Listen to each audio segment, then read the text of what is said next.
तो दोस्तों, welcome to my YouTube channel metal 2.0 classes में आपका स्वागत है।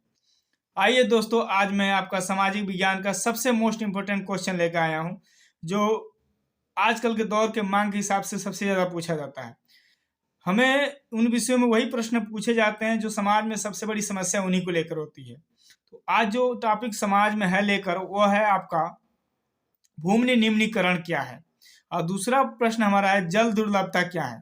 तो आज इन दो प्रश्नों पर हम चर्चा करेंगे और इसको समझेंगे, ताकि बोर्ड परीक्षा में आंख बंद करके हम लिख सकें। और सामाजिक विषय का ऐसा विषय है जिसमें राइटिंग का भी बहुत महत्वपूर्ण योगदान होता है। तो आज इन प्रश्नों को पढ़कर हम आसानी से लिख सकते हैं, और कैसे लिखेंगे आपको धीरे धीरे सब विषय आपको पता लग जाएगा। तो चलिए बिना देरी करते हुए हम प्रश्न में पहुंचते हैं। और आप मेरे चैनल पर नए हो तो मेरे चैनल को सब्सक्राइब जरूर करें, ताकि मेरा भी हौसला बढ़ता रहे और मैं वीडियो अच्छा बनाता रहूं, ताकि आने वाले भविष्य में बच्चे पढ़कर अपना तकदीर बनाते रहें। तो चलिए, भूमि निम्नीकरण क्या है, ये प्रश्न कई साल पूछा है और इस बार भी पूछने का पूरा चांस है। कह रहा है कि मानवीय गतिविधियों द्वारा न केवल भूमि का निम्नीकरण हो रहा है, बल्कि भूमि को नुकसान वाली प्राकृतिक शक्तियों को भी बल मिला है। भूमि निम्नीकरण का मुख्य अर्थ क्या होता है? भूमि का कम होना। निम्नीकरण का मतलब क्या होता है? भूमि का कम होना, यानी भूमि किस प्रकार से नष्ट हो रही है, नुकसान हो रही है, किन किन कारणों से, तो उसी के बारे में बता रहा है कि मानवीय गतिविधियों द्वारा, यानी मानव के द्वारा ही आजकल पर्यावरण में जो भी परिवर्तन हो रहा है उसका सिर्फ कारण मानव ही है। बल्कि भूमि को नुकसान वाली प्राकृतिक शक्तियों को भी बल मिला है। अपशिष्ट भूमि यानी खराब भूमि, निम्नकृत भूमि यानी जो नुकसान हो रही है किसी न किसी कारणवश से, जिसमें चट्टानों, शुष्क, बंजर और रेगिस्तानी क्षेत्र भी शामिल हैं। वे क्षेत्र हैं जो शुष्क माने सूखे हैं, जहां फसलों को पैदा नहीं किया जा सकता है। वे क्षेत्र हैं जो रेगिस्तानी क्षेत्र हैं, जहां फसल पैदा नहीं किए जा सकते हैं, जहां ज्यादा चीजों को विकसित नहीं किया जा सकता है।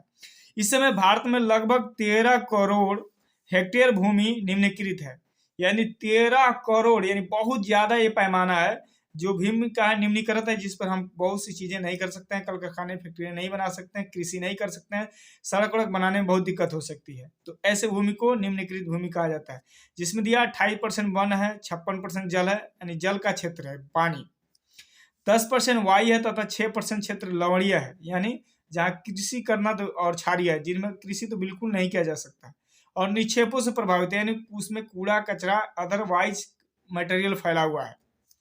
कुछ मानव क्रियाओं जैसे वनो उन्मूलन। वनो उन्मूलन मैंने यहाँ काला करके डैश करके लिख दिया है। वनो उन्मूलन का मतलब है वनों को कम करना, फॉरेस्टेशन कहते हैं, यानी जंगलों को काटना, जंगलों को हानि पहुंचाना। अति पशुचारण व खनन। अगर हम बीच बीच में मुख्य मुख्य शब्दों को हेडिंग करके लिखे तो एग्जामिनर हमारे लिखाई से आकर्षित होगा और हमें नंबर देगा। अच्छा लिखेंगे, पेज को भर के लिखेंगे तो नंबर मिलेगा। सामाजिक विषय में कापियां भरना बहुत जरूरी होता है, और अच्छे से शब्दों से भर देंगे, 2-4 लाइन गलत भी लिखेंगे तो नंबर मिलेगा। मैं ये नहीं कह रहा हूँ आप गलत लिखिए, लेकिन आप अगर कुछ शब्द हेडिंग का जानते हैं, अच्छे जानते हैं, तो आपको नंबर मिलेगा। खनन यानी जमीनों को खाने खोदना ने भी भूमि को निम्नीकरण में मुख्य भूमिका निभाई है, और ऐसी जमीनें भारत में बहुत ज्यादा हैं। कुछ अन्य कारक भी हैं, माने कुछ अन्य कारण भी हैं, जैसे वायु और जल द्वारा मृदा की ऊपरी परत का अपर्दन होना। अपर्दन का मतलब भूमि का कटाव होना, क्षरण होना, तो उसी को कर इस कारण से भी भूमि निम्नीकरण हो रहा है, जिसमें भूमि निम्नीकरण होता है, यानी जमीनों का नुकसान होता है, ह्रास होता है, जिस पर कृषि करना, खेत बनवाना, मकान बनवाना, अन्य फैसिलिटी वाली सुविधाएं कम होती हैं। तो इस चीज को हम रखेंगे कि यही सब कारण है जिससे भूमि क्या है, निम्नीकरण हो रहा है, नहीं कम हो रहा है। अगले प्रश्न की तरफ बढ़ते हैं। जल दुर्लभता क्या है? इसके 3 मुख्य कारण बताइए। 3 से भी अधिक कारण बता सकते हैं। आजकल जल की समस्या पूरे विश्व में है, और भारत एक बहुत बड़ा जनसंख्या वाला देश है, तो भारत में भी इसकी समस्या बहुत बड़ी है। ये क्वेश्चन तो पूछेगा ही पूछेगा दोस्तों, एकदम पूछेगा, क्योंकि जल एक भारत की बहुत बड़ी समस्या है, इसलिए पूछेगा। पर जल दुर्लभता का अर्थ क्या है? तो जल की कमी। जल दुर्लभता की अर्थ क्या है? जल की कमी, यानी जल का किसी न किसी मामले में कम होना। दूसरे शब्दों में, जब किसी वस्तु की आपूर्ति मांग से कम हो तो वह वस्तु दुर्लभ हो जाती है। कोई भी वस्तु हो, जितना हम मांगे और उससे वो कम पैदा हो या हो ही नहीं, तो उस चीज की कमी तो होगी, तो उसी को उस चीज का दुर्लभता कहा जाएगा, यानी कमी कहा जाएगा।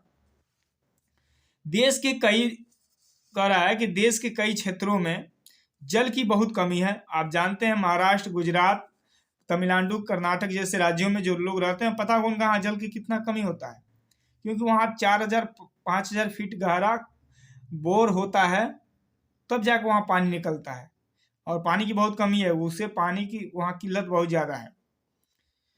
करेक्ट। जल कमी के निम्नलिखित कारण है, ये तो मोस्ट इंपॉर्टेंट है। किसी भी प्रदेश में अधिक जनसंख्या जल की कमी का प्रमुख कारण है।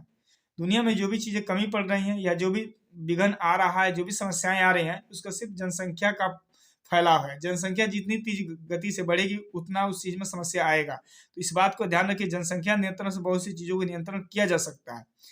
प्रत्येक व्यक्ति को पीने, खाने, कपड़े धोने के लिए पानी की आवश्यकता होती है। सबको पानी चाहिए, सबको एक जैसा चाहिए, सब लोग एक जैसा महसूस करते हैं हर चीज़ को।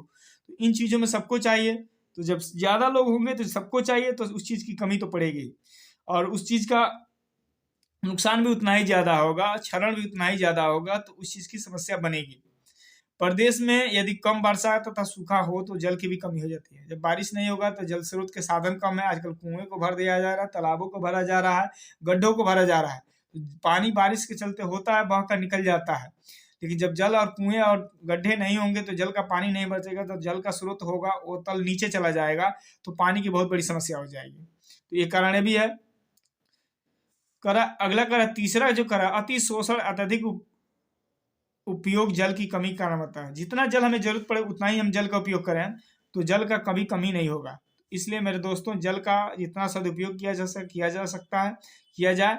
जल को जितना बचाया जा सके उतना बचाया जाए, नहीं तो भविष्य में जल की बहुत बड़ी समस्या आएगी। जल खरीदने से भी नहीं मिलेगा, क्योंकि जल की जो शुद्ध मात्रा है वह पृथ्वी पर लगभग 1% है। उसका अधिकतर परसेंट भी जल पहाड़ों पर बर्फ के रूप में है, और उसका बहुत ही कम परसेंट भूमिगत जल के अंदर है। तो इस बात का ध्यान रखें कि हमारी संयम और समझदारी ही हमें बचा सकती है। ये सिर्फ हमें परीक्षा में लिखने के लिए नहीं है, भविष्य में इसको अपनाने और अमल में लाने के लिए भी है। तो मैं उम्मीद करता हूँ कि मेरे दोस्तों और मेरे बच्चों, ये प्रश्न आपको समझ में जरूर आया होगा। तो आप मेरे चैनल को एक बार सब्सक्राइब जरूर कर दें, ताकि मैं आपको और अच्छा वीडियो बना सकूं। एक बार 2 बार वीडियो मेरे देखिए और समझ में आ जाएगा। आसानी से आप 3 मार्च को परीक्षा में बेशक लिखेंगे।